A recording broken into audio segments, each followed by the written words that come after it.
આજ રોજ GSCL foundation Victor દ્વારા ડેડાણ ગામે પશુ સારવાર કેમ્પનું આયોજન કરવામાં આવ્યું હતું, જેમાં પશુ સર્જન દ્વારા પશુઓને લગતી તમામ સારવાર દવાઓ આપવામાં આવી હતી।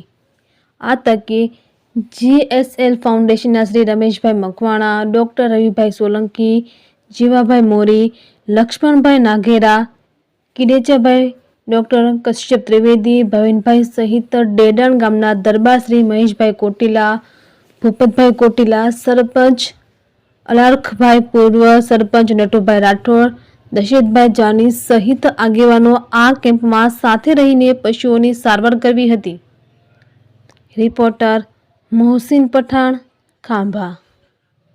GSCL ફાઉન્ડેશન ડેડાણ ગામે આજે પશુ સારવાર કેમ્પ નિઃશુલ્ક પશુ સારવાર કેમ્પ માટે અમે આવ્યા છીએ। ત્યારે અમારી ટીમ CSRનું જે કામગીરી કરી છે, ખેતીવાડી, આરોગ્ય અને વધારે પડતું ઓર્ગેનિક તરફ આપણે વધીએ એના પ્રયાસ માટે GSL ફાઉન્ડેશન કેટલાય વર્ષોથી કામગીરી કરે છે। આજે નિઃશુલ્ક રીતે પશુની સારવાર માટે ડૉક્ટર અને અમારી ટીમ ગામના જેટલા પણ પશુ ધન છે એની સારી ઉપજાઉ પશુ નીકળે, એની કોઈ નાની મોટી બીમારી હોય એની સારવાર થાય, એના માટે આજે ગામના આગેવાનો સાથે અને મંદિરના ટ્રસ્ટીઓ સાથે રહીને આપણે ડેડાણ ગામે પશુ સારવાર કેમ્પ આયોજિત કરીએ।